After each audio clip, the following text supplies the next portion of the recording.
Yo les gars, petite vidéo aujourd'hui sur l'hôtel de la déchireuse en succès trio nomade. Je viens de le passer avec une compo Kra, Panda et Nu. J'ai fait pas mal de try avant avec un Feka à la place du Panda et c'était pas mal plus compliqué. Là, à partir du moment où je suis passé en Panda, en fait, dès que j'avais mon tour 1, j'ai first try le combat. Donc le Panda est pas mal utile. Si vous voulez remplacer des classes, je pense que le Kra et les Nu sont remplaçables par n'importe quelle classe distance qui peut kite et idéalement qui peut taper en zone. Je vais vous montrer la strat après. Pour ce qui est des stuffs, assez classique sur le Kra, hein. C'est un stuff Docrit basique, euh, Gain, Torquelonia, Cycloïde, pas de greffe, les stats équilibrées. Pour le Panda, c'est le même stuff mais on remplace la Gain par une Strigide avec des trans crits pour monter à 90% de crit de base pour être en 100% sur nos sorts R. Et il est full stat agilité, puisqu'on va jouer quasiment exclusivement sur les sorts R.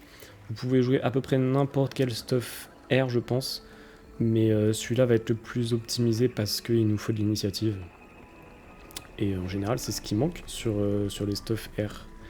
Et enfin, les Nutrophes. Donc là, c'est le nouveau stuff au retrait PM.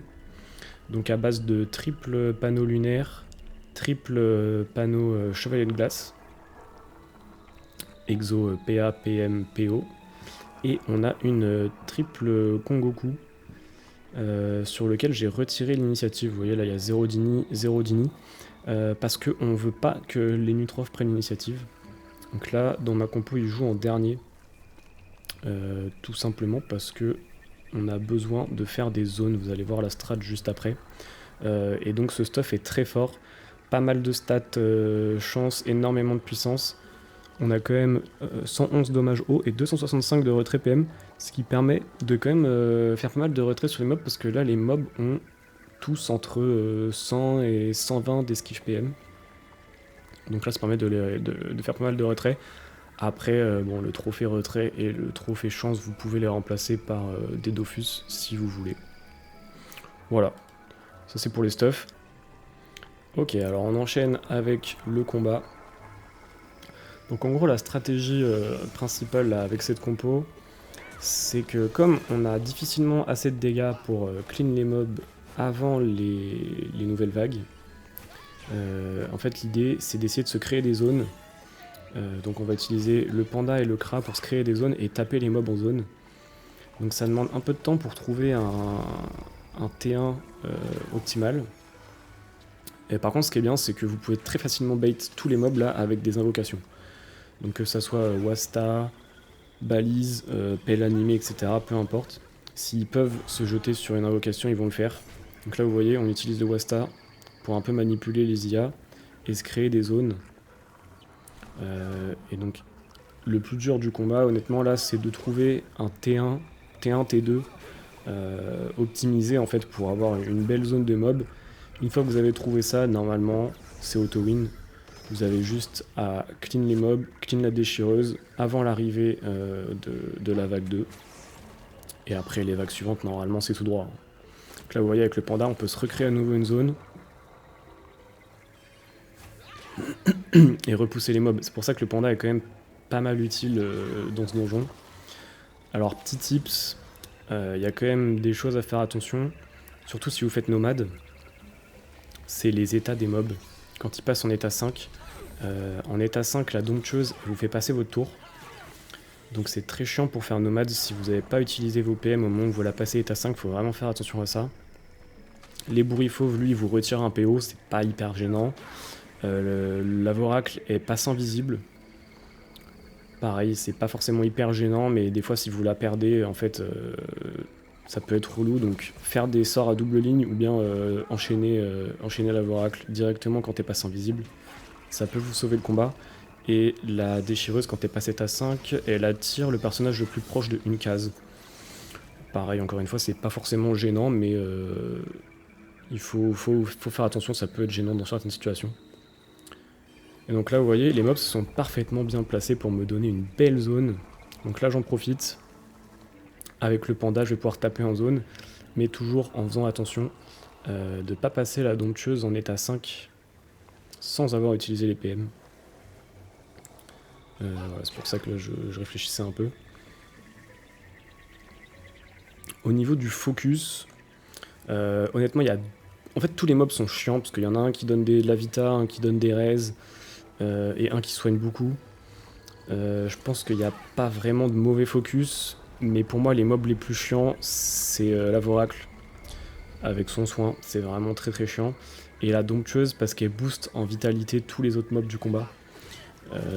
Donc, au bout de 2 tours, en fait, la domptueuse, elle donne 2000 vita, 2000 HP à tous les mobs.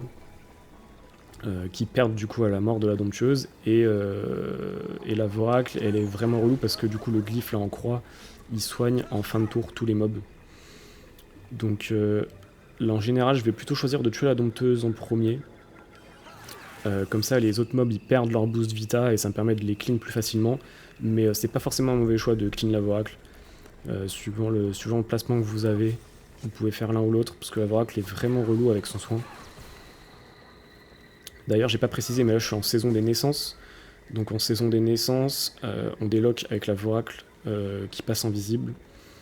Et ensuite, il faut mettre la déchireuse le plus proche de l'hôtel pour qu'elle passe invisible et que ça la déloque. Honnêtement, c'est clairement la saison la plus simple pour faire trio. Le seul inconvénient de la saison, c'est que tous les mobs gagnent un PM. Mais franchement, la saison de la chasse, ils ont 20% de dégâts en plus. C'est pas forcément dramatique. Moi, ce qui me dérange le plus dans la saison de la chasse, c'est le système de déloc avec la domptueuse, etc. Faut vraiment avoir un placement pixel. Si vous avez un panda, ça le fait, sinon c'est quand même assez chiant.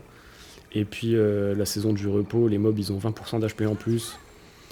Sachant qu'ils ont un soin énorme basé sur leur HP, c'est horrible. Donc la petite technique aussi, la déchireuse, quand vous la tuez une première fois, elle se régène full, mais vous pouvez limiter les soins. Vous pouvez pas la rendre insoignable, par contre tous les sorts qui limitent les soins fonctionnent. Donc là, c'est pour ça qu'avec le Kra, je joue Flèche du Tourment, je crois, qui réduit les soins de 50%, et vous pouvez aussi jouer avec la Leçon de Grenoble, le sort commun, qui réduit les soins de 25%, ça se cumule. Donc là, ça fait que si vous mettez les deux sur la déchireuse avant de passer son seuil, au lieu de récupérer 13 000 HP, elle récupère quelque chose comme 4500 HP, je crois. Ce qui fait que bon, c'est pas game changer non plus, parce que là, vous voyez, j'ai quand même un tour d'avance. Mais ça fait vraiment quand même une petite différence. Et c'est toujours bon à prendre. Donc là, vous voyez, je lui ai mis la flèche de tourment avec le Kra, je lui ai mis le son de Grenoble. Là, je kill, et voilà. Et c'est reconce à 4800 HP. Donc là, je vais pouvoir la clean très facilement. On est tour 5. La nouvelle vague n'a pas encore pop. Et ça va être le kill de la déchireuse. Voilà. Et là, ce qui est bien dans ce donjon, c'est que comme l'hôtel reste toujours sur la map, en fait, à chaque fois, la nouvelle vague ne pop pas directement. Donc vous pouvez prendre votre temps à chaque fois entre les vagues. Normalement, vous allez toujours finir les vagues en avance. Donc vous pouvez prendre le temps de vous booster, de vous replacer correctement, de booster votre sylvestre, votre turquoise, faire tous vos sorts de boost, etc. avant l'arrivée de la nouvelle vague. Voilà, et puis là, encore une fois, n'hésitez pas à utiliser les invocations pour bait les éboues et fauves, les domptueuses, pour éviter que les mobs vous courent dessus trop vite, surtout si vous n'avez pas des nus pour Red PM. Et puis voilà, hein. Après là, honnêtement, si vous arrivez à kill la déchireuse tour 5 ou tour 6, normalement, après, c'est plutôt simple. Les vagues, en soi, il n'y a pas une grande difficulté. On repousse, on essaye de faire des zones au maximum pour taper en zone. Normalement, vous allez finir toutes les vagues en avance. Juste un truc, prenez pas trop la confiance quand même. Moi, j'ai un peu pris la conf à la fin. Et vague 5, le panda s'est fait kill au dernier tour. Du coup, ça m'a foiré survivant. Et, euh, et j'ai même pas drop, alors que la zone était en anomalie 120%. Voilà. Bon, c'est un peu tout pour le combat. Je vous laisse la fin du combat en accéléré, et je vous souhaite une bonne journée.